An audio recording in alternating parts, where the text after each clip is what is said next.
All righty. Sounds good. So we're ready to go. All right. Well, good evening, everybody. Good to see you, so to speak.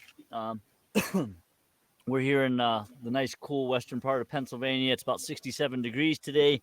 I actually got excited because all of our goldenrod is in bloom now, which is great. And the bees are working it pretty heavily, bringing in lots and lots of pollen and hopefully lots of nectar if the rain holds off. So we should be good to go. But what we're here tonight to talk about is single brood chamber management.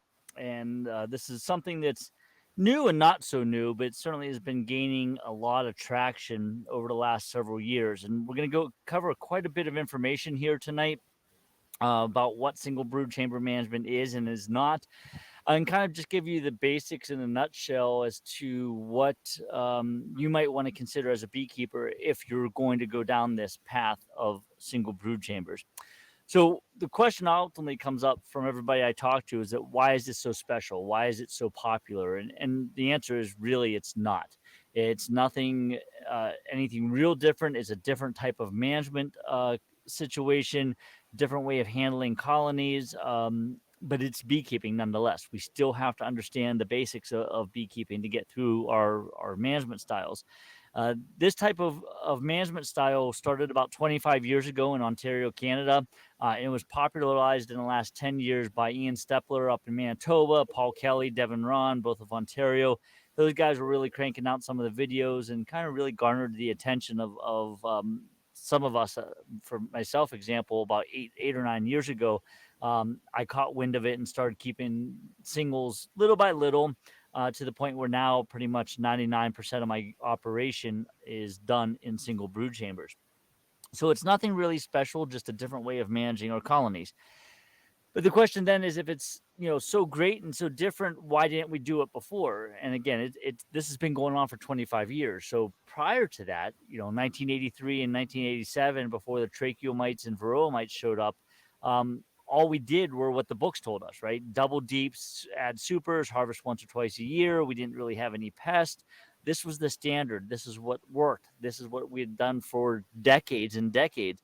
As a kid, myself in the early 80s, and keeping bees with my dad, we put supers on in April. We took them off in October. We caught a couple swarms, and that's it. And when you go back into all the books, we still talk about keeping bees in double deeps and all the supers and stuff like that. Well, when we fast forward to present day, and more so from 2006 onwards. And I chose 2006 as the date because that's when colony collapse disorder kind of appeared in the industry. And that really caught the attention of researchers and beekeepers, and it changed the way we started to look at bees. But ultimately, the bees have changed, right? We have increased virus loads, different genetics, oversized hives, undersized hives, every type of hive that's out there. Our management has changed because of the amount of pests that are out there, also because of the different types of genetics of bees that are out there. Our landscape has changed. In some areas we have less forage, less diverse forage, more monoculture. We have drought in some areas, too much rain in other areas. And of course, all those different pests that we talked about, the small hive beetles, the varroa, tracheomites, those types of things. And even more so, the beekeepers have changed. There's a type of management style for everybody out there, right? Heinz 57 varieties. There's top bar, there's warrior hives, treatment free, organic beekeeping. I mean, you name it, we could talk about it. So a lot has changed over the last 25 years. But when we talk about single brood chambers, we have to take into consideration several different things, and a lot of it's pretty basic. This whole concept isn't very difficult, but you just got to wrap your head around the idea of managing around a single box is what you're doing.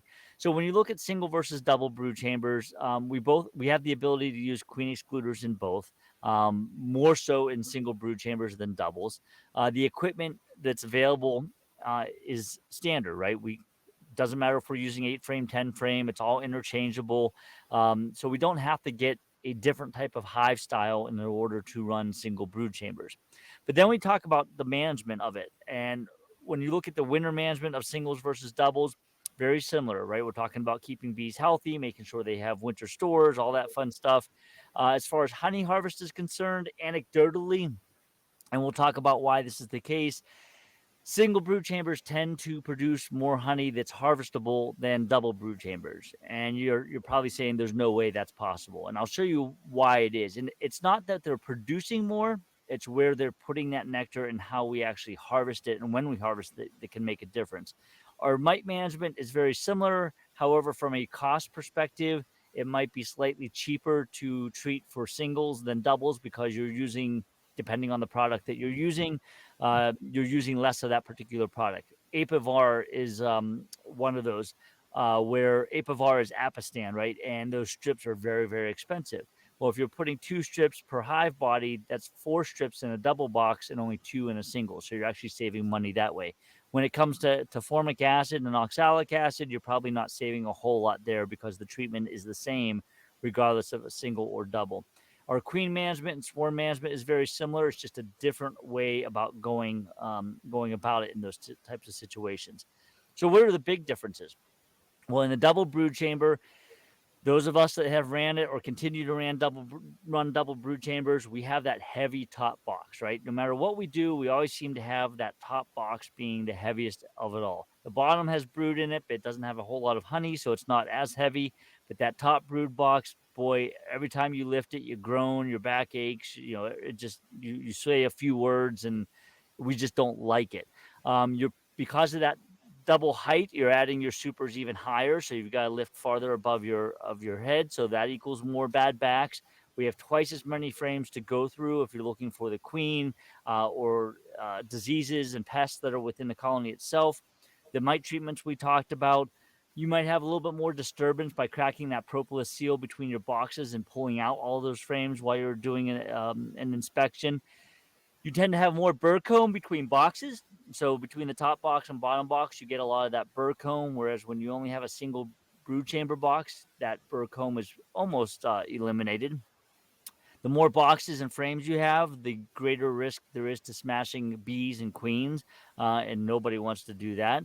And of course, there's argument of you need more winter weight, right? Because those bees have to have more honey above them to access it. And we're going to talk about thermodynamics and microenvironments within the colony and why some of these single brew chambers, or not some, all single brew chambers tend to be more efficient as a system, as a microenvironment than double brood chambers are. And oftentimes in the double brood chamber system, we see this chimney effect where the bees have honey on all frames, but they just go straight up through the middle. And what you're left with is this excess honey on the outside that never really gets consumed. When you talk about single brood chambers, it's a very efficient use of space, whether it's for brood laying, whether it's for thermodynamics in the wintertime, moisture control, ventilation, all this good stuff. It's very efficient. The bees have control of a smaller area. It does require the use of a queen excluder. And the whole idea and the whole goal behind single brood chambers is that we are using every space available, if possible, for brood. Most of the frames above it in the honey super should be honey. You're going to have brood top to bottom, corner to corner. You might get some pollen and honey in the sides and the corner. It's not a whole lot, but when managed correctly, you're keeping that nectar out of the brood chamber and up into the honey supers. So because of this, when you keep the nectar, and which is ultimately honey, out of the brood chamber and leaving it in the supers, you end up with a little bit extra honey that's harvestable if needed. And we'll talk about that here a little bit later. The queen is always in the bottom. She's always easy to find, right? And sometimes queens are easy, sometimes they're not. But I'd rather chase a queen around 8 or 10 frames than I would around 20 and 40 frames. There's fewer frames to assess for diseases. You have that cheaper mite treatments depending on what you use. Maybe you need to move hives for some reason. It's a lot easier to remove or to move a single brood chamber than it is a double. I just purchased a couple of hives off of a beekeeper that was had to give up beekeeping for allergy reasons, and I went to move the hives, and they were 2 deeps and 2 mediums, chock full of honey and bees. And let me tell you, it took 2 guys all the muscle in the world to get them onto that trailer. I would have much rather moved a single brood chamber with a couple of honey supers than 2 brood chambers with supers on them. You have less winter weight, and that's a ratio of bees to space to honey, etc. So we don't have to have 80, 100, 120 pounds of honey on our hives. We could actually have less honey and still have those bees survive. And it's an efficient use of moisture and heat produced by the colony. We'll talk about that here towards the end when we talk about winter management. Ultimately, think more natural. Dr. Tom Seeley talks about his Darwinian beekeeping, where we keep bees in boxes that are too big for the clusters. The clusters are smaller than they used to be. So we need to think about less densities and smaller boxes to accommodate these smaller clusters. And that single brood chamber management style tends to lean that direction. There's several misconceptions out there about single brood chambers, a lot more than I have listed here, but these are the big ones that often come up. You hear people say, well, the bees are going to swarm more in single boxes because they have less space, so they get crowded more easily. And we'll show you why that's not the case. Then they followed up by saying, well, if they don't swarm as much, then it must be because they can't produce enough brood. The queen just doesn't have enough space to lay, so she's not producing as much brood, so they don't get as congested as much. Again, we'll show you why that's wrong here in a little bit. But because they can't produce bees, they certainly can't produce enough honey. And I already told you that anecdotally, those single brood chambers tend to bring in a little bit more honey or allow for more harvestable honey than double brood chambers. And then, of course, the flip side of that is, well, they must starve to death because you can't put enough honey on there. There's no way you could put 100 pounds of honey in a single brood chamber. And we don't have to put 100 pounds in there. We have to reduce the amount, but it's going to be a ratio of bees to honey. So what about this space? On the left, we have our standard double brood chamber system, right? We've got two deeps. We've got this vertical. Let's see here. We've got this vertical. Let me get my pointer out here. This vertical brood chamber. We may or may not use a queen excluder. And then we have our supers, whether it's 1, 2, 3, 4 supers, whatever it is. That's our standard setup. Well, in the single brood chamber, the biggest difference is we're taking this vertical brood nest and we're switching it to a horizontal brood nest. And we're allowing that queen to expand more and more throughout that single brood. We have to use a queen excluder. It is mandatory when you're doing single brood chambers because you do not want her up in these medium supers or whatever size supers you're using, deeps, shallows, whatever it may be. And because of this horizontal brood nest and the use of this queen excluder, we are doing our best to keep that nectar out of that brood chamber and keeping above the brood chamber. And we'll show you why that's important here in a little bit. So what about the space in terms of doing the math? And Devin Ron out of Ontario did this math, and it works out great. And these are approximate numbers, but it still works out no matter what. If you use a deep hive body, which is standard for a single brood chamber, mediums are not used in single brood chamber systems. It has to be a deep hive body. A single deep frame has 3,500 cells per side, so roughly 7,000 cells per frame.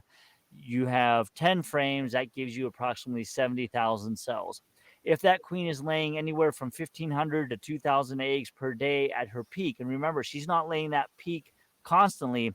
It's a up and down roller coaster type of thing. She may increase it and then slow down, increase it, then slow down. But if she were to lay at her peak 1,500 eggs per day, we take a look at that 21-day development time from eggs to larva to pupa to adult. At any given time, she's only occupying 31,000 to maybe 35,000 cells with brood. Another 25% is occupied by honey, another 20 or 25% by pollen. You still have plenty of space available for that queen to lay eggs. So if she has space, she's just going to keep laying. She's not going to run out because of that. The way the biology, the 21-day cycle, you do have some exceptional queens out there. I'll give you that. But in general, you still have plenty of space. The key is to allow her to have that space. Now, oftentimes in a double brood chamber system, we are often have a false sense of security with a double brood chamber because we think, oh, she's got plenty of space. There's 2 deeps. There's 20 frames in there. She's going to lay that up and we'll be fine. But we also have to remember that she is not laying wall to wall on those frames on all 10 all 10 frames in both double deeps, right? A lot of those outside frames are filled with pollen and honey. So when you do the math and compare the two, she's actually laying the same rate. The difference is that we're allowing these bees in a double brood chamber system to bring nectar into that brood nest compared to a single brood chamber. We're keeping the nectar out of that brood nest. And that is a very important um, concept to understand with the single brood chamber is nectar management. And we're going to talk about nectar management, but you're keeping the honey out of the brood nest. If you can keep the honey out of the brood nest, you're going to succeed very easily with single brood chambers. And because we have to keep it out of the brood nest, excuse me, we have to use supers, and we have to use a lot of supers. The very first super that we put above that brood chamber, above a queen excluder, is basically our honey pantry, right? Honey goes in, honey goes out, pollen goes in, pollen goes out. This is their storage super. They're going to move honey as around as needed. Yes, will they fill it? Can you harvest it? Absolutely. You may not want to, but again, we're managing around a single brood chamber. What you do with the supers above that is up to you, but you need to make sure that you keep that nectar out of the brood nest. So, where do we start? I'm a beekeeper. I'm interested in starting single brood chambers. I've piqued your interest at this point and you want to get started. Well, as an existing beekeeper with established colonies, the easiest time to start is in the springtime coming out of winter.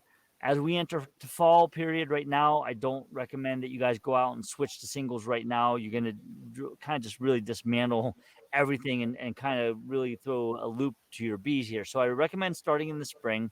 And there's very two simple methods to start beekeeping. If you're running double deeps, oftentimes we find that our uh, cluster moves up through that deep and ends up in the top. The bottom is generally empty, maybe a few bees here and there. If that's the case, take that top off, set it on the bottom board. You're off and running as a single brood chamber. That empty deep you could utilize for making splits later or whatever you want to do. If both deeps have bees and brood and you just have this gigantic colony, then let them grow up a little bit more. Let them fill those deeps. Give them that space to grow. And prior to them showing any signs of swarming, before you even see queen cells appear, split those two boxes off into two single colonies, give a queen to the queenless colony. Now you're off and running with two singles. So it's also a good way to split and manage some of that population. If you're a brand new beekeeper or you're a beekeeper that's going to start out fresh new colonies next spring, instead of installing them in a double deep, just install them in a single deep, feed them, and then manage as a single deep and leave them as a single deep. You don't have to add that second deep and then supers and all that other fun stuff. If you run medium hive bodies, technically you're not going to be able to really do single brood chamber management. We do have a Facebook page called Honeybee Single Brood Chamber Management. You're welcome to join. There's some hardcore folks on there that will tell you that if you run two mediums, even though it's the equivalent of a single deep, it's technically not single brood chamber because you have multiple brood boxes. So the way to go there is if you're running all mediums, switch to deeps, convert, get your bees to move up into a deep hive body, and then convert those mediums into supers and use them that way. As a medium hive beekeeper, you're already going to be off to a good start because you got lots of drawn comb for lots of supers. It's getting them to convert to that deep that's can be, I won't say problematic, but it can be a little bit time consuming. So it can be done. It's very easy and it's not complex. So what does this look like visually? Well, in the springtime in a double brood chamber system, our brood moves up to the top. The bottom box is empty. We put that box down onto a bottom board and put the queen excluder on, add our supers, and away we go. Don't worry too much about the empty super versus empty drawn super. That's how you add supers is up to you. My preferred method is I add a drawn super on top of an empty undrawn foundation super. The drawn super will allow the bees, it'll pull the bees up through that queen excluder and they'll start to draw that empty super. If all you have is undrawn foundation, you'll want to get rid of that queen excluder temporarily, allow those bees to start working the supers, shake the bees back down, make sure the queen is down below that queen excluder, add the queen excluder, and get back to managing your bees. If we have a colony that is a double deep and we have a very robust brood chamber coming out of winter, that's fantastic. You got some healthy bees. Very easy. Once they get to that point, right before they start thinking about swarming, you're going to split them off into two deeps. You've got one colony gone into two colonies, add your queen excluders, add your supers, and you're off and running. So, again, very easy to get started. This is where people tend to kind of get off the track, so to speak, is wrapping your head around the logistics and timing of when things should be done, how things should be done, and what we should be looking for. Again, one of the things with double brood chambers is it gives us a false sense of security, and we think the bees have lots of room, so we put things off when in reality we should be on top of things very quickly. And single brood chambers, it probably requires more visits to the bee yard, but the work or time that's involved in managing them is going to be very similar. I think what single brood chamber does is it really forces you to focus on changes a lot more rapidly, right? Whereas in a double deep, you can get away with putting off an inspection. In the singles, you won't get away with that very long. You really have to be on top of things. So, how does it look logistically? And timing wise, well, in the spring, these bees are getting active. They come out of the winter. They've got some older bees in the colony. They've got new brood coming on. We're focusing on stimulating colony growth, whether it's a supplemental feed before the trees bloom, or maybe it's just making sure that the bees are getting the nectar and pollen they need from those colonies or from the trees that are blooming early. You don't have to stimulate colony growth, but certainly it's a way to boost them rather quickly. So you hear from beekeepers that feed syrup early or feed or a pollen supplement early, and that's okay. You just have to be ready to manage that growth and that swarm mitigation. So swarming or the spring management comes on quick. We have to stay on our game and stay on those bees. But then once we get past the swarm period and the honey production is flowing, we enter that summer period where we're maintaining our hives. We're going to pull some honey and harvest that.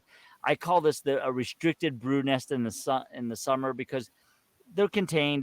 It's always a restricted brood nest, so to speak. But at this point, we're focusing on honey storage, right? We've already made splits or whatever it is what we're doing, and that brood nest is contained to a single brood chamber, and we're going to focus on making that honey and controlling those mites. As we get into fall, again, I know I hate it every time I hear about mites. Every single talk, doesn't matter what we're talking about, mites end up in the conversation, and that's because they are an important part of this whole dynamic. And we're not going to spend a lot of time talking about them, but we do have to manage for them. And when we manage mites, we get healthy bees, which is going to help us prepare for winter. You're going to have healthy bees. They're going to bring lots of food storage in, honey, and you'll be good to go. As we move into winter, we need to focus on overwintering success. How do we get these single brood chambers through the winter? So spring management, right? The first, right out the gate, whether we're starting, and most of this is going to be focused on colonies that have overwintered previously. So as a new beekeeper or a new colony coming into spring, some of this type of stuff isn't going to really be used because it's too early in the year for these new colonies to make these kind of decisions. So most of this management that I'm going to be talking about is going to be focused on colonies that have overwintered successfully. So coming into spring, we have to do several assessments, and there's 3 assessments that we're going to do. So in our neck of the woods, the first assessment is done in early spring, which is early to mid-March in Western Pennsylvania. Now, southeastern Pennsylvania, you're talking 2 or 3 weeks early. You guys are probably more in line with us, and you'll probably have to adjust accordingly. But this is early to mid-March. The skunk cabbage is blooming. The maples are probably blooming a little bit. But my first assessment is to classify my colonies and determine how strong or weak they are. And I'm going to classify them as a strong colony, an average or medium colony, or a weak colony. And we're talking about 8 to 10 frames of bees, 4 to 6 frames, or less than 3. And then I have to make decisions based on that assessment. With my very strong colonies that have 7, 8, 9, or even 10 frames of bees, right off the bat in early March, even though there's not a whole lot of green out there and it still seems like winter is holding tight, I'm going to add a queen excluder and I'm going to give them a super. This gives me expansion for the bees, the brood that's already emerging out. It's going to give space for the bees to keep that nectar out of the brood chamber, right? Because maples bring in produce lots of nectar. Some of the oaks and a lot of these early tree species, there's a lot of nectar coming in that we don't necessarily recognize because the bees are either consuming it or storing it wherever they can. So by giving them that super, we're allowing them a place to put that nectar that's coming in early and to keep it out of the brood nest. Again, remember, we talk about nectar management. We're going to talk about that some more later on. My average or medium colonies, I'm going to continue to monitor, but since it is still early in the season, they're going to more than likely grow, and I'm going to give them a little bit of time to see how they react to some of the fresh pollen and nectar that's coming in. And then you've got to decide what to do with these weak colonies. Obviously, the dead ones are dead, right? We could take them away, clean up the equipment, get ready to utilize it however we want to later in the spring. The weak colonies, we got to decide what to do. It's early yet. Do we combine them and hope for the best? Do we just kind of say, you know what, they're weak. I'm not going to focus my energy on them. I'm going to focus on my strong and medium colonies. Maybe you want to feed them early on just to give them a little bit of a boost, right? Because weak colonies can be struggling, but we have to make those decisions. And this is typically what I'm looking at during my first assessment. And again, this is early to mid March in Western Pennsylvania. So on the left, I have a weak colony with just about 3 frames of bees. In the middle, I have an average or a medium colony that's about 7 frames of bees. And then I have a very strong colony on the right side. And these are all in the same yard, all examined on the same day. And you can see the differences in each colony. And of course, on those pictures, you could also see the candy boards that I feed. And we'll talk about that later in the presentation. But this is my first assessment. The colony on the right gets a queen excluder and a super right away. The average colony in the middle is just going to be evaluated. And the weak colony on the left, fend for yourself or feed them. And you have to make that decision to decide what you want to do. So now a month later, it puts us into early April, end of March, early April. I'm going to do a second assessment. I'm going to look at these colonies and decide, okay, which colonies are showing slow growth versus active growth versus regression, right? Colonies are going backwards. The tree pollen and nectar is coming in. There's a lot of stuff coming in very quickly, which is great. Which colonies are being productive? Which ones are not? And again, I have to make additional decisions. So my strong colonies that from the first assessment that already had a queen excluder and a super, I may want to give them another super, just a little bit of insurance. But I might also have medium colonies that have now bumped up to strong colonies. And those ones I'm going to add a queen excluder and typically 2 supers. Again, to give space for expansion and keeping that honey and nectar out of the brood chamber. My average colonies might be average colonies from the first inspection and they just haven't grown, or maybe it's a weak colony that kind of blew up, which we all know doesn't typically happen. But if I have average colonies at this second assessment, at this point, regardless of the status of the colony, if it's an average colony on my second assessment, I'm going to continue to monitor it, but I'm also going to add a queen excluder and a super because I know that some of these colonies are going to react to that tree pollen and nectar coming in, and there's a good chance they're going to explode in population. I don't want to be caught flat-footed behind the 8 ball, pick your cliche. I want to make sure that they have the space to do what they need to do so that I'm not getting caught and having a swarm early or something like that. The weak colonies, again, some of them may have died, so you call them out. The very weak ones, you have to either continue to assess them or feed them. How are you going to handle those types of colonies? Those assessments are important. Now time starts to speed up because the temperatures are changing, that more and more things are blooming. We do our third and final assessment, which is typically right before swarm season, so mid-April to early May. Our swarm season starts end of April, early May. So I'm doing this third assessment right before swarm season really kicks off. So April 15th, right around dandelions is typically when I do my third assessment. I know I'm getting close to swarm season. And at this point, every colony should be in the growth stage. They should all have supers on them. I might be considering requeening some of my average colonies. The weak colonies, I might be culling the queen and combining with some of the strong colonies. I might want to be feeding those weak colonies. It all depends on your management, what you have time for, what your goals are for your own apiary. And of course, the decisions again have to be made on that third assessment. Do I add more supers to the first ones I added? Are we still okay? Do I need to requeen? Should I feed? How do we go about doing this? So those three assessments are very crucial coming out of winter into springtime. Now we have more decisions to make, right? So now all colonies are growing. We've got lots of nectar. We've got lots of pollen coming in. We need to decide which direction we're going with single brood chambers. Are we going to focus on honey production? And if we are, that means we need to focus on nectar management and where they're putting that nectar. Or if we're going to go the growth phase or the growth direction where, okay, I like this. I have a single brood chamber, but I want to double my colonies. So I might need to manage that by splitting off additional uh, colonies off that single brood chamber.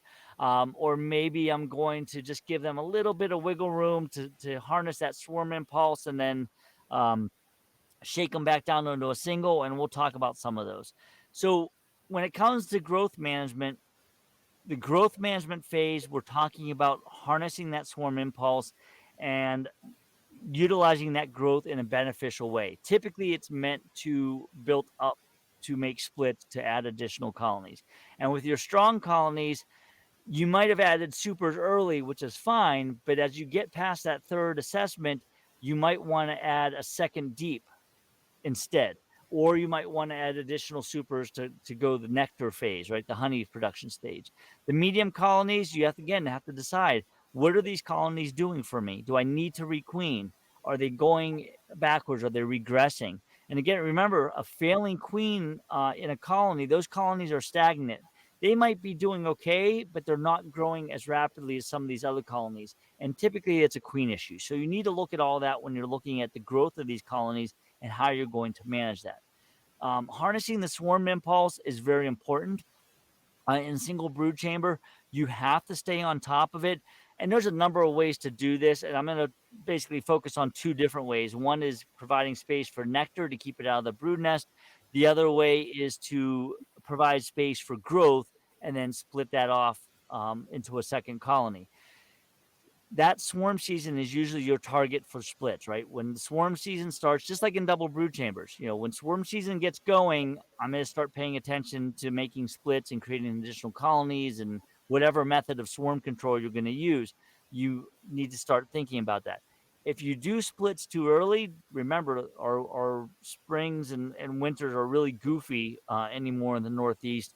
We might have a cold snap and it sets the colonies back. If we wait too long, then they swarm. So there's a lot of fine tuning going on here within single brood chambers. So when it comes to the growth management phase, again, we're thinking about how we're going to harness this swarm impulse. And the one option that you can take is what I call the colony increase option. Instead of those colonies getting additional supers, I'm going to add a second brood box. And I'm going to add that right when swarm season starts. And the reason we do that is to give them that room to grow. We're going to allow them to draw out the foundation. We're going to allow them to fill that up with brood. And that queen's just going to go bonkers in two deeps. I'm going to split that off, make a new colony, requeen the colony that's queenless, and I'm going to immediately add a queen excluder and then supers to take advantage of the nectar flow. And remember, when we're doing this, we're approaching that peak nectar flow. So just because you allowed them to grow and you're making a split off another double deep, it does not mean that you cannot produce honey. You can do both. It's just that you're taking a little bit more time to allow that colony to grow, split it off, and then add supers and still make harvestable honey. Those called and weak colonies that we keep talking about in numerous slides prior to this, utilize that resource. Use them to make these increased colonies. Use them in that second brood chamber. So that second brood chamber that I might add, I'm going to utilize the colonies that were dead or weak. So my setup in a 10 frame setup, if you will, is going to look like this. It's going to have 2 frames of foundation on the outside that's undrawn. I'm going to utilize a frame of honey from one of my dead outs in the next slot. I'm going to put 4 frames of empty drawn comb, which gives immediate usable space to that queen to start laying. Another frame of honey, and that honey is going to act as just food. Remember, bees will move that honey around, so it's not crucial where it's placed, but they will use it initially, especially in the spring when you have some goofy weather going on. And then my outside two frames are foundation. That foundation buys me time, right? So the queen's going to go up and start laying immediately, but as that brood nest expands, there's a lot of younger bees that are going to be wanting to draw a comb, and it gives them something to do until I can get out there, take that split away, and add supers to the two splits that I made off that colony. So utilize those resources. So again, visually, what does this look like? Harnessing that swarm impulse. I have a single brood chamber. I add a second empty brood chamber to it. They build it up and fill up that brood chamber, and then I split them back down into two singles. And this can happen very rapidly during that season because lots of nectar, lots of pollen, the bees are in go mode, and you would be surprised at how fast they draw out that comb and lay up that box that you could split them off. Can you pull frames of brood out instead of adding a second deep? Maybe you want to make nukes off of those. Absolutely. There's no black and white definitive answer in single brood chamber that says you cannot pull frames of brood out. Is it more work for you? Yes. However, it's just another variation of managing your single brood chambers in this type of a way. So another growth management option is that, well, maybe you don't want to add a second deep, but you don't quite trust what I'm telling you, and you think that a single brood chamber, despite the math that I showed you, is not enough. You could take that single brood chamber, you could add a super directly above it with no queen excluder. That gives you a little bit more excess space for the queen to kind of expand and raise some more brood. And then once you get through swarm season, you could shake them back down. But the caveat to that is when you do this method, when you have a single brood chamber and then a super, you have to put a queen excluder above that super, that first super, and then add additional supers above that because we need to keep that nectar out of the brood chamber. Nectar management is extremely crucial in single brood chamber management. So after swarm season, you shake all the bees down to the single deep. You put the excluder on above that single deep. You put both supers back on top of the queen excluder. Any brood that's up there will emerge. They'll backfill it with honey, and you're right back chugging along here with single brood chambers. So there are some variations to this system. Now, you've heard me talk about management of nectar quite a few times, and nectar management is very crucial to managing this system successfully. You have to pay attention to where they're putting the nectar and when. Nectar mismanagement, not paying attention to all this, gives you a lot of things. It causes bees to swarm, right? Because when they start backfilling that brood nest, it leads to congestion. It leads to a lack of place for the queen to lay. When the colony then swarms, you lose quite a bit of your field force, so you may have less honey that's produced. That swarm that took off with your nice queen, you're left with a queen that may have issues going out and getting mated, whether it's poor weather, she gets eaten by a dragonfly. Then that colony becomes a robbing target because they're becoming weak, right? So when we mismanage nectar, it can lead to a lot of problems down the line for that particular colony. So we have to stay ahead of the bees, and we have to pay attention to see what they're doing now and manage for those results 6 weeks out, right? So because of that, and because we can't focus on them every day of the week, we have to think ahead. If we know that there's going to be a big nectar flow coming in, we have to add additional supers early, especially on the strong colonies.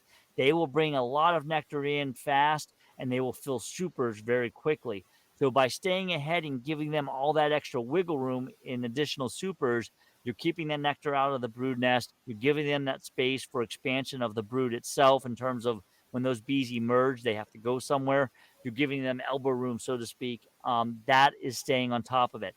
Paying attention to when pollen is coming in, right? If you get a lot of pollen coming in mid-March, you're going to see an increased population develop in late April because all that pollen, or a lot of it, is going to go towards brood production. And guess what happens 6 weeks from mid-March? It's the start of swarm season, right? So we have to think, even though it's March, it's gloomy, it might be snow and cold. If we see pollen coming in from that maple and oaks and willow and things like that, we're going to see that converted to brood down the line, and we have to be ready for that and think ahead and stay on top of those bees. So as we come out of spring, get through swarm season, now we enter into that summertime period. This is where we're going to harvest our honey and move it back down to singles. If you strip all those strip the bees of all their honey, meaning take every single super that's on there, you're going to need to feed them immediately because you essentially have left nothing left in that single brood chamber, right? We talk again, nectar management. You're going to get sick of hearing that phrase too. We are focusing on keeping nectar out of the brood nest so that she has as much places to lay as possible. So if you take all the supers off, there's no or very at least very little food resources left for that colony. So one option, which I prefer to do, is leave the queen excluder on, but leave one super behind, and that's their pantry. That's their food during the dearth. It also gives you a leg up so that as you get through the dearth, if you're in an area that has a fall flow of some sort, whether it's knotweed, goldenrod, star thistle, whatever it may be, that nectar or that super is already on there. So anything they've consumed is now empty comb, and they're going to backfill that as well. One of the things I should go back and let me see if I could do it here real quick. When we talk about brood chambers, single brood or double brood chambers, this double brood chamber system here, when I talk about excess honey, oftentimes on the edges of these double brood chambers, these outer frames are filled with honey. And if you look at a 10 frame system, it's typically, let's just say, 2 frames of honey on each side of the box. And there's 2 boxes. So we've got 2, 4, 6, 8 frames that are filled with honey. Each deep frame weighs approximately, we'll be conservative, and let's just say it weighs about 6 pounds. 7, I think, is the average, but let's say 6 pounds. So we've got 2, 4, 6, 8 frames at 6 pounds each. That's 48 pounds of honey. That's at least a super and a half of honey that is left in these double brood chambers. But when you convert that to a single brood chamber, that honey has to go somewhere. And that honey could actually now be in that first super that you leave behind. So you're actually not losing anything by leaving a super on, but you will gain additional honey surplus by stripping it. However, you would have to feed in order to keep them moving through the dearth. So this is where that anecdotal more harvestable honey in singles than doubles comes from, because we're taking that excess honey that was left behind in double deeps on the sides, and we're converting it back into a honey super directly above your brood chamber. Continue to mite monitor, right? Diagnosis, treatment, prescription of whatever you're going to use to treat mites with. And the nice thing about single brood chambers is you don't have to lift that heavy top deep box to get your formic in, to get your apivar in, to do whatever you're doing. I check all my single brood chambers sitting on a bucket. It's that easy. I do all my treatments sitting on a bucket because it's that easy. Very little lifting. My supers are gone. I could treat and not hurt my back in any way, shape, or form. As we approach out of the dearth and get into the fall, we have to look at our fall management. Do we have a fall flow in our particular area? Do we, this is the time that we add supers if they're needed. And then, of course, the question is, how do you know if they're needed? And this often is your art of beekeeping, right? It's knowing that fall flow and what do you have in your area. If your fall flow fails, you might need to pull the supers and feed to get them back up to weight. Or maybe you have a great fall flow, and then you have to figure out, okay, when do I put supers on? Do I put them on early and pull early, or do I delay and let them start to backfill that brood chamber and then put the supers on and fill them and take them? Excuse me. So there's a lot of variability here in the fall. The important thing is you want that single brood chamber by the end of the fall flow to be jam-packed with honey. It's not going to cause them to swarm. The queen is slowing down her production. You certainly want to be able to harvest some fall honey, but you want their survival to take the lead in terms of they get the honey first, you get whatever is excess. So you have to balance that out with that fall management and decide, when do I put supers on? Should I take them off? When do I take them off? Like a few years ago, we had a failed fall flow. I put my supers on. We started to get some nectar coming in, and then it just shut down. And there was no bees on the goldenrod whatsoever. I pulled those supers off completely. Got very little fall flow off my colonies.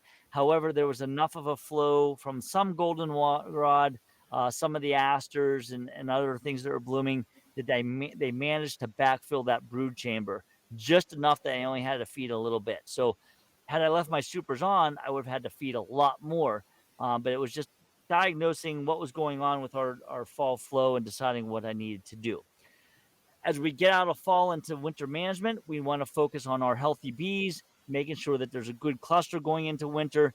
Typically, in a single brood chamber, you're going to focus on around 60 to 80 pounds per single brood chamber as winter weight. I always add a candy board as insurance feed, which typically weighs about 15 to 20 pounds. It's hard candy. Um, You'll find that some colonies don't touch it. Some colonies will eat all of it. Some of them just eat a little bit of it, and that's okay with me. That candy board goes on pretty much the first week of December here in Western Pennsylvania, and then we won't check them again until mid-January and replace ones that already consumed it, swap them out with colonies that didn't make it, and just move feed boards around if necessary. And then, of course, you talk about wrapping and mouse guards and insulation and ventilation and moisture and all this fun stuff.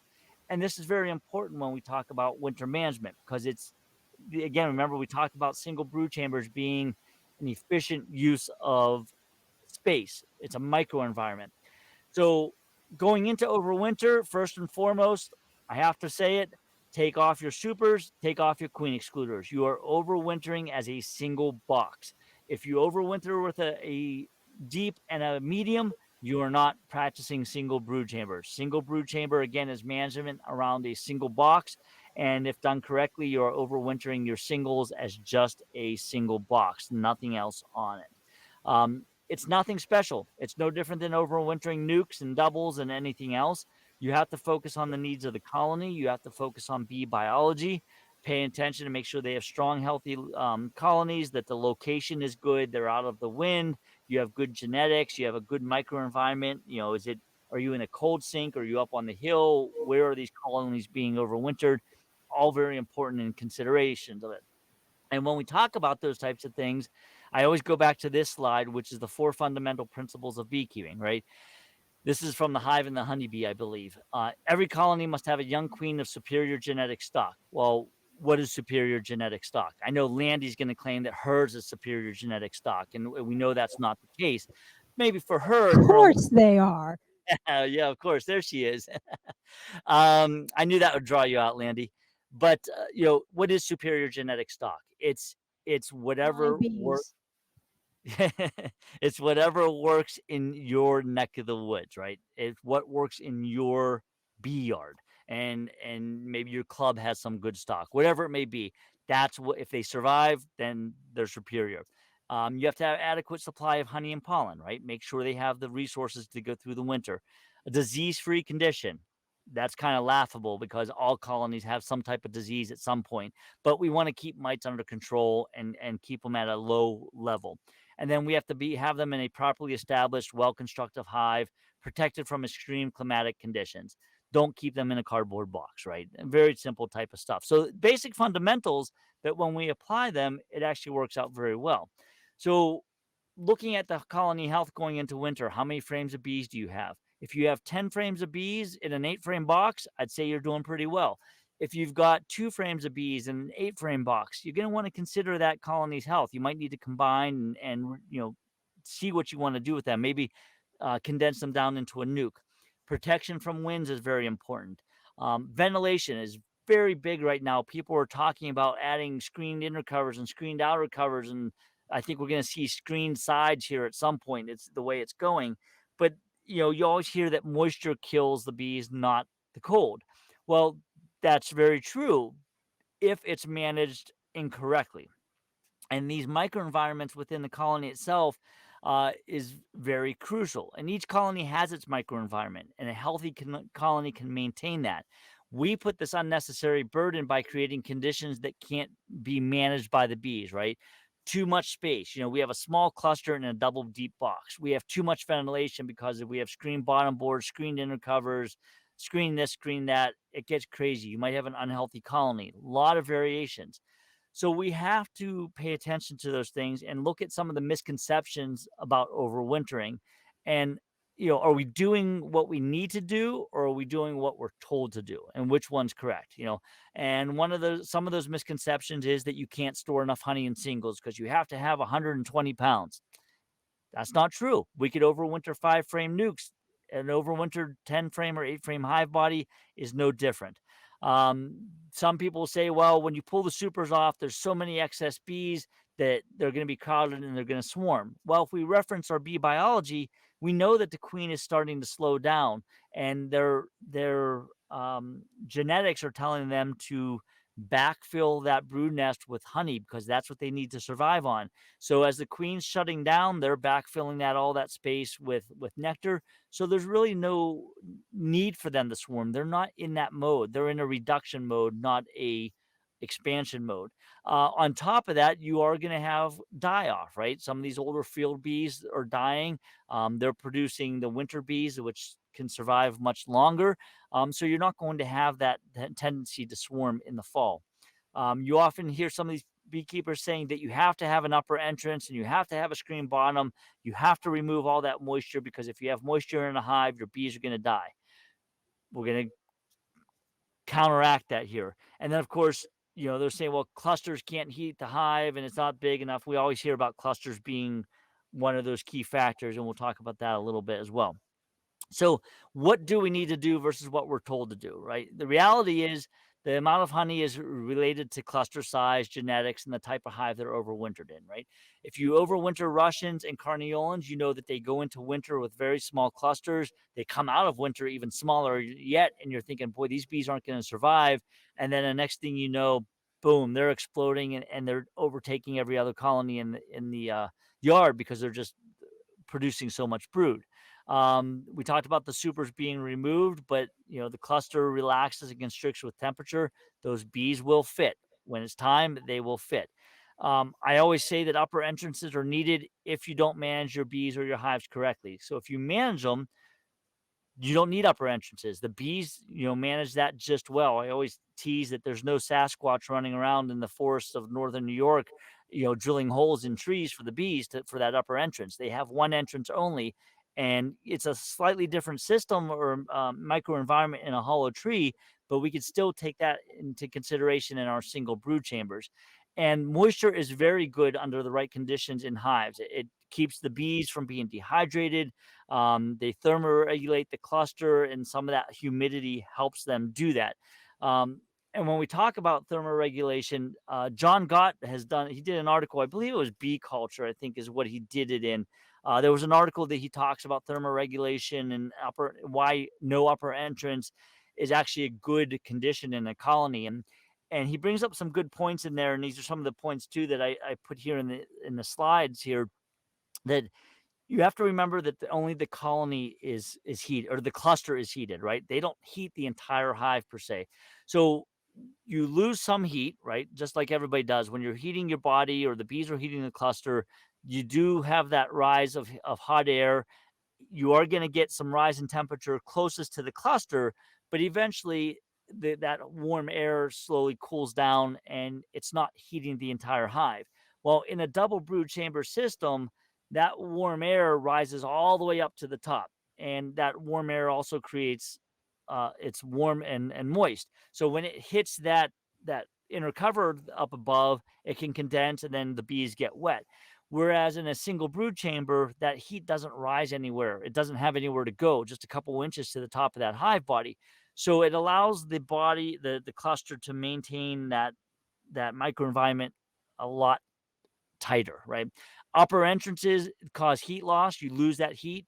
It vacates that moisture out of the hive, which then allows that temperature to drop in the hive. The cluster requires more work to stay warmer, which burns more energy, which causes them to eat more honey. But when you're in a single colony, the moisture that's created, it doesn't rise. Like I mentioned, it doesn't go very far. it'll might condense, but it's accessible to the bees almost immediately. And a lot of those bees will consume that condensation, that moisture, and they do need water in the winter. If you ever noticed that in some yards, they'll actually go to water, to melting snow, to puddles that are of melting snow, water in the middle of winter on these, I call them warmer cold days, right, where it's 45 degrees and the bees are flying and they're searching out water because they're dehydrated. There's too much ventilation in that hive, versus colonies that can thermoregulate and manage that moisture and it's not released are more hydrated. They're not wasting energy flying out in the middle of winter on these colder days, these warm cold days, in search of water. They're actually able to stay home. And I've seen the difference in my own yards where some colonies that have upper entrances that I've never swapped over yet tend to be foraging for water a lot more on these warmer cold days than colonies that are tight and don't have an upper entrance. Insulating hives is another argument that you'll hear about amongst all beekeepers. But when you use insulation in the correct way, it actually helps maintain that microenvironment within the colony. I always put on insulation under the outer cover to help minimize that condensation on the inner covers. And in the reality of in my operation, I don't even use inner covers. I actually use Reflectix, which is that aluminum bubble wrap type of material. That's my inner cover year round, and then I use a migratory cover on top of that. But if you use an inner cover and an outer cover, putting a layer of insulation between the two helps insulate that top. Um, John Gott there in your neck of the woods, he talks about and utilizes the insulation on all sides of the hive to keep the hive warmer as a whole. When that hive is warmer as a whole, it allows the bees to cluster a lot looser, which allows them to move around a lot easier, which also allows them to not utilize as much honey early on and save those resources for later in the winter and early spring to produce that brood that's out there, so they can manage their needs a lot better. Again, no upper entrance allows that usable moisture in the hive, and it reduces heat loss. When you reduce the heat loss, again, utilizing less stores, they're not working as hard to maintain temperature. The bees are happier in general, right? And we all like happy bees. And of course, using that moisture in the hive, not only for rehydration of their own bodies, but it allows them for the consumption of crystallized honey and the production of that food when producing brood later in the spring. So keeping these microenvironments within a single brood chamber is a lot easier than if you're using a double brood chamber system. You come out of winter, you get into mid-March, and you get these strong colonies like this where they're just busting at the seams. And this colony was the same colony that I showed you earlier in the presentation. And she actually had, that's an 8-frame box, and she had 4.5 frames of brood like this already in by March 15th in Western Pennsylvania, which is just unbelievable. That colony, she really put out a lot of brood early and was going to continue to grow. So I had to manage appropriately for that. So you'll have some good bees. In March, the process starts all over. We begin our assessments. We analyze what we need to do with each colony, and we're off and running again with single brood chambers.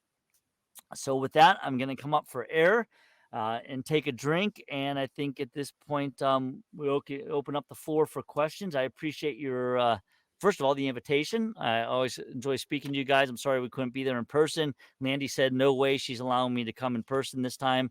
So we're stuck here virtual at least, but I appreciate the invitation and opportunity to speak to you guys on single brood chambers.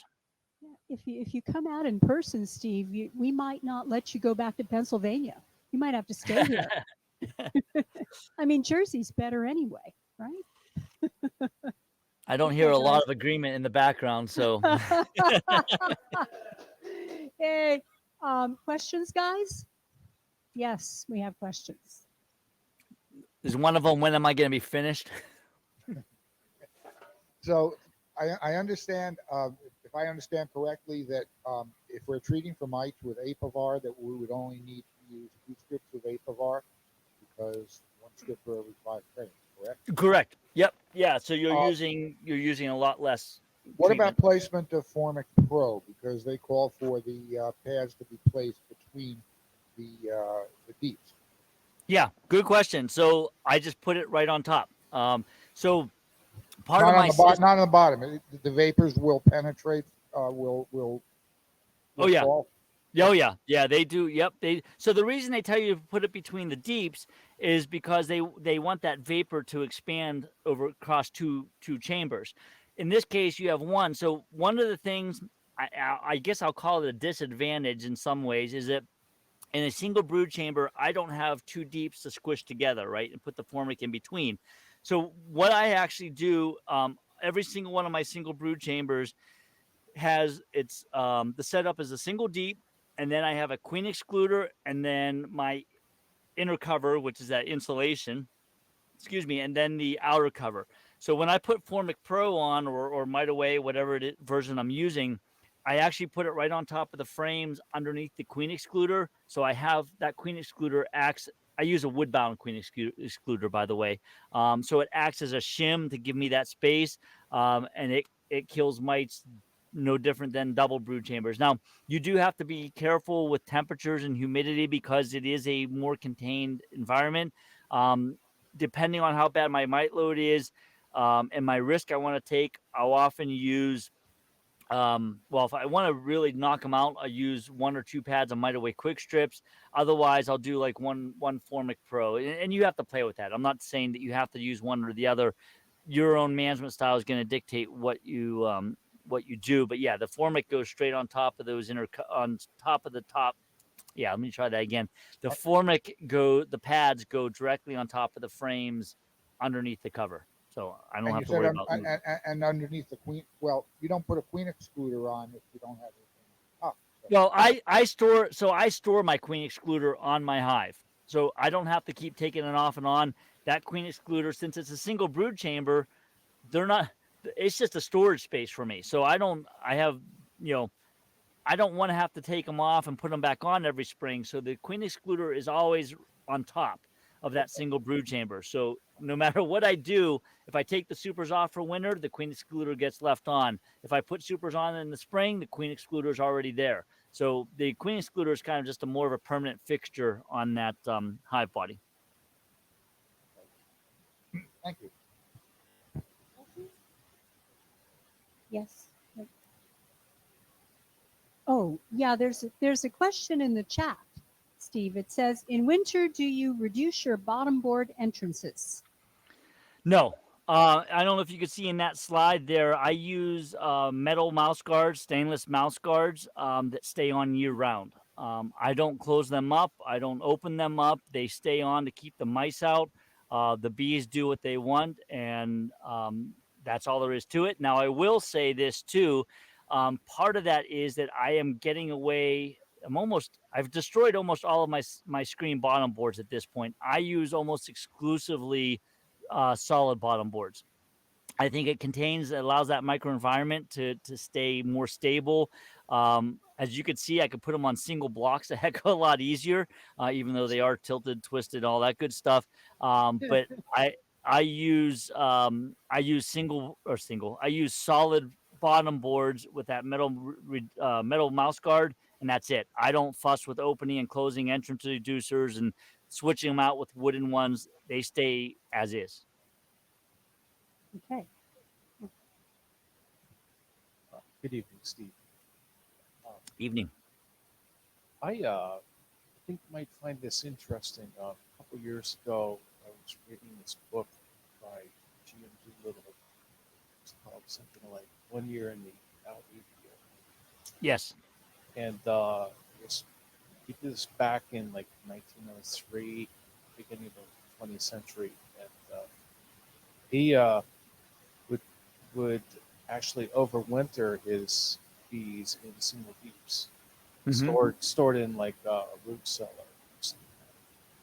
And he'd just bring them out in the spring, single deeps. Right. So it would seem that single deep management's been around for a while.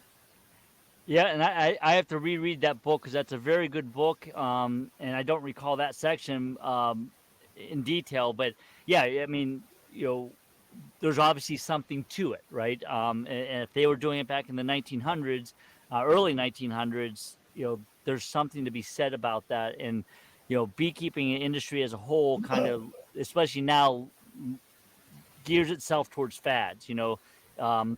One of the ones now is slatted racks. Mhm. That went out of style decades ago. My dad used to use them, and we got rid of them, and now you see them being sold by all the bee industries, Yeah. the companies. Why? I mean, it's just we're going through this whole cycle again, which is interesting to see.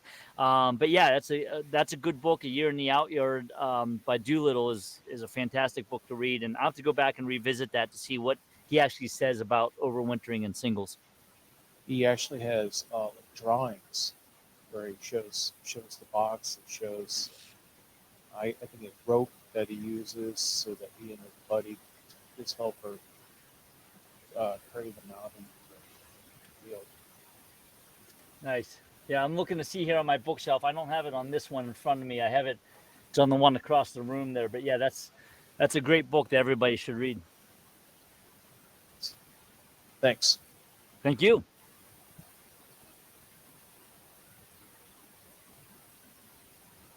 So there's another question in the chat, Steve, from Adriana. She says, so I moved to all mediums early on, and in your presentation, there are situations in which you have two deeps.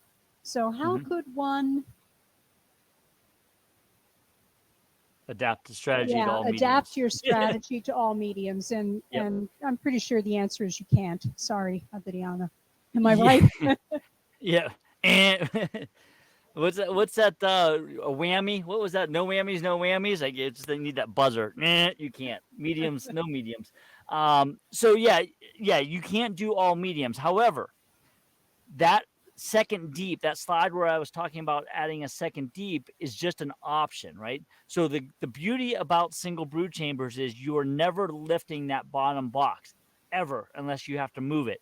So the reality of it is that if you don't or can't lift heavy deeps, you could certainly, instead of adding I'll back up to that slide, is where I was talking about adding a second deep, was to harness that swarm impulse to allow them to fill up that deep, and then you could split it off.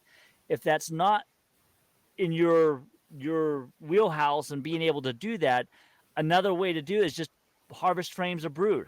Take a frame or two of brood out and put it into another deep, and all you're doing is lifting frames at that point, not actual deep. So there's a lot of ways that you could manipulate the single brood chamber without having to lift another deep. So you can't use all mediums. However, you could easily have a single deep and not lift that single deep ever. And the only thing you're lifting is medium hive bodies full of honey. So, or frames of brood to move to another deep. So there's definitely ways around that.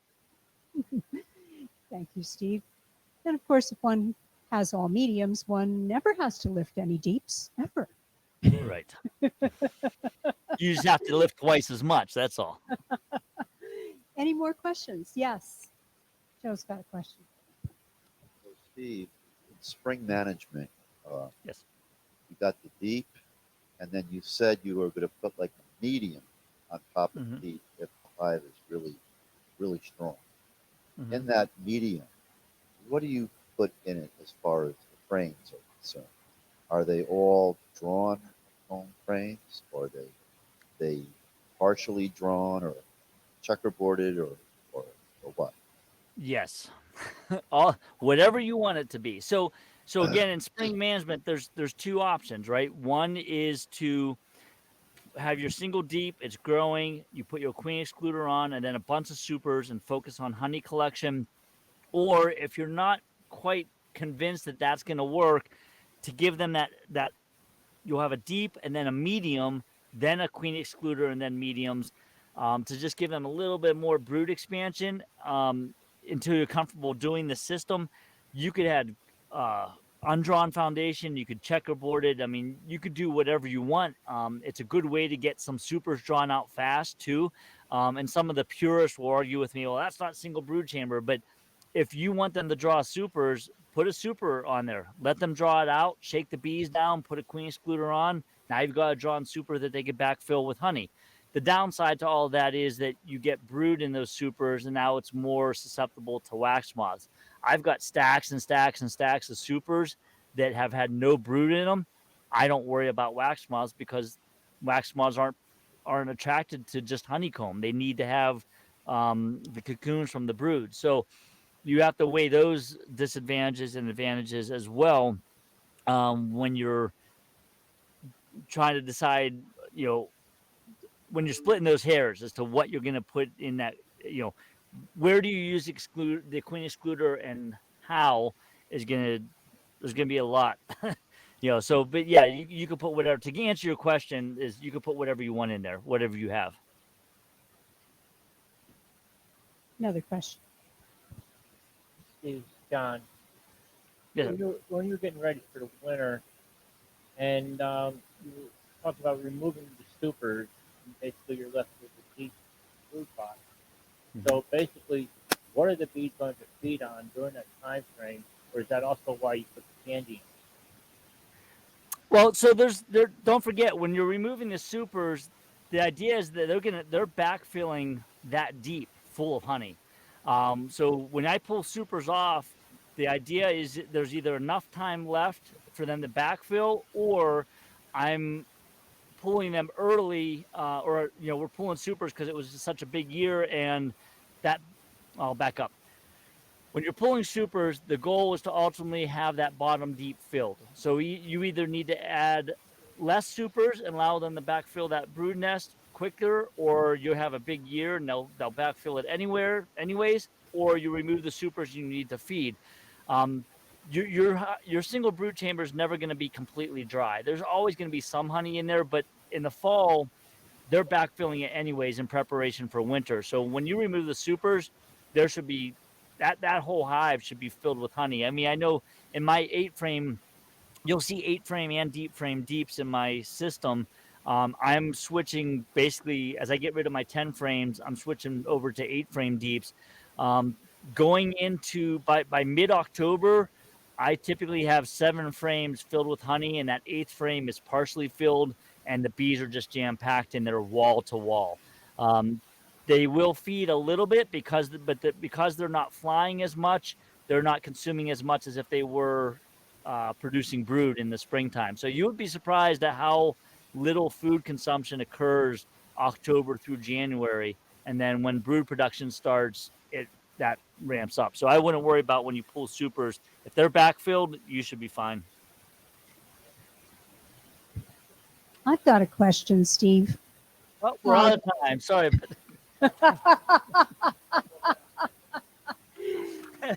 Go ahead, Mandy. Okay, I'm assuming your genetics in your operation is probably like mine, i.e., we have mutts.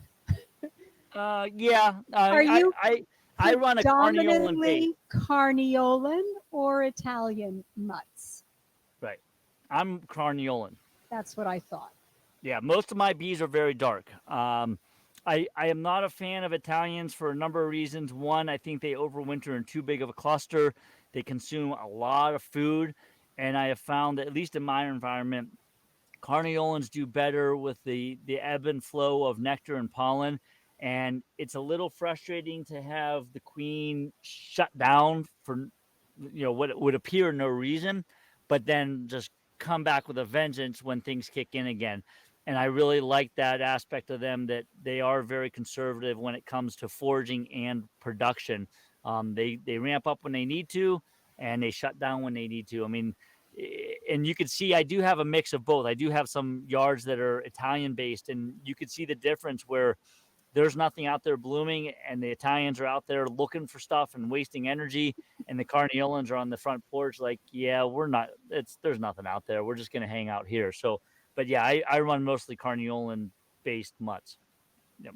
Yeah. It occurred to me that this system is better suited to a primarily Carniolan type genetics. Yeah, that's a good point, Landy, too. Yeah, because I mean, can you do it with Italians? Absolutely, but you get more Italian-based genetics that lend itself, like the Saskatraz and the pole line, that are geared towards brood production, and they're just brood, And can it work in this system? Yes, but you're going to be making a lot of splits for sure. Um, I find that the honey production is negligible. I don't think you don't get more honey off an Italian line than you do a Carniolan line, because I think the Carniolans are just as productive. Where the difference is how much brood is produced, when is it produced, and how big of a cluster is it going into winter. Right. Okay. Do we That's a good have point, any? Lynn. Do we have any more? Yes. There's another question. Lynn has a question. Great. Very interesting. We actually, I have a hive right now that's in a single deep, and Great. a couple times went in, managed it throughout the season. It was very, very interesting, the disbursement of the bees, the brood. A lot of times found the queen on either frame 1 or 10, whatever side of the box was. Seemed Mhm. very, very happy. I think what I was kind of, and it's really interesting also, we have this talk from you, very, very good tonight, because really kind of thinking about how we were going to try to transition this to last the fall, whether it Mhm. was going to be they were storing and the brood was decreasing as far as the queen laying, and they were going to fill it with honey, and how they were actually going to last through, because Mhm. really liked it that they got a lot of honey, and seemed to manage their frames better. Yes. And we have, along with that, we have double deeps, most of them, but just so happened that there wasn't that 1 and 2, 9 and 10 that were solid honey. It Mhm. was more like it was dispersed, the honey, the brood, the pollen was dispersed among the 10 frames, but seemed a lot more efficient. Yes. Yep. So, Those are good observations. Absolutely. yeah, so thank you so much. But you're No, saying that the with the brood decreasing, that they should be able, if we wanted to manage it in a single deep by just making it more compact, and that they will have ample honey, or should we always have that cap, a good cap of food on there, just in well, case? yeah. I mean, you're talking about like a candy board on top. A candy board or Yeah. candy on top, you know what I mean? Yeah, Where you fondant, wouldn't, whatever. Yeah, yeah, whatever method you want to use. I always like to do insurance feed. I know the guys up in Canada do that as well.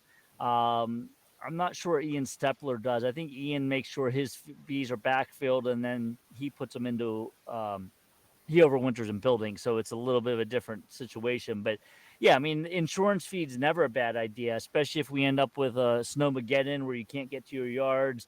I kind of kicked myself last year because I couldn't get to my yards because my ATV was down. And then we got snow, which made it even worse because I definitely couldn't get back to my yards. And by the time everything melted, I got to 1 yard. I lost 15 hives, massive clusters that just starved to death because I didn't have candy boards on them.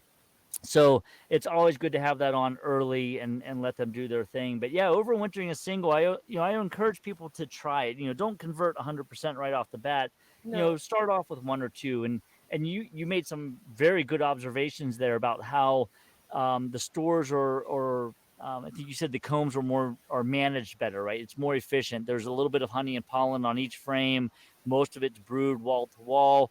But then as you approach fall, the queen starts to slow down her laying, and they start to backfill those old spaces. And before you know it, they've got a small cluster in the middle of brood. The rest of it's honey, and there's bees wall to wall, and they're going to overwinter just fine once the cold weather hits. So, no, very good observations on your end. I appreciate hearing that, because those are all spot on when it comes to single brood chambers, and that's the essence of single brood chambers, that everything is managed more efficiently from a bee standpoint all the way to a beekeeper standpoint. the only other thing I was going to say to you is the other benefit I can see is if you have a double deep and you have that extra deep box, you don't always know where those bees are in transition between the bottom box and the top box. I Right. can see is having an efficient one box that you know where they are, and you know if they're being fed, and you know the condition a little bit better, because sometimes they die in between boxes or whatever, and you don't Right. really know. Yep, and it's So it's also indicator interesting. too when you get snow on there too. I mean, you could tell the colonies that are alive with snow on them on a single brood chamber than you more so than you do on a double brood chamber because that heat is there and some of Yeah. that snow actually melts in the middle of a single brood chamber. So you see these stovepipes of snow around them, whereas a double brood chamber there's so much space that the heat doesn't melt anything. So there's a lot of little things like that help you out as a beekeeper. One last thing, one last question for you. Do you run them all on a cover that is a transport cover? I see most of you as where you get without the sides. Yeah. Yeah, the migratory Migratory covers. cover. Yep, yep. I use pretty much all of them migratory covers. One, um, they're cheaper to buy, but now I'm actually making my own, so they're even cheaper yet to make. And I'm actually now running them without the cleats on the front and the back. It's just a flat square board that gets put on top. So I have no overhangs whatsoever on mine. It just makes it easier for me to inspect them. I don't move migratory. I don't move hives around for pollination. I just like the ease of being able to get in, inspect, do what I need to do, and I'm not worried about things overhanging. And I have less ants this way as well, which is good. It just it doesn't really it doesn't impact the success of the hives. It's just one of those little things that I do in my operation that I prefer. So. Okay. One last question from Charlie. So you packed a lot of information into a very short amount of time. Yes. Is there a way that we can access this information and study it and absorb it so that we can make use of it? Stay tuned. In about hopefully 6 months, there should be a book. A book. Yeah. So I'm working on a book with Larry Connor. Right now, most of it's in my head. Some of it's on scrap paper and napkins and stuff like that. I've had a very busy summer with my business, so I haven't had a chance to work on it. But Larry and I have been talking, and we've got some. So we hope to get something put together here by November, and then we were hoping to have something by January. It's not going to happen, so we're probably looking by April, May of next year. We should have a book out. That'll be great. But in the meantime, would this PowerPoint be available for us to access? I think Justin, do you have that answer?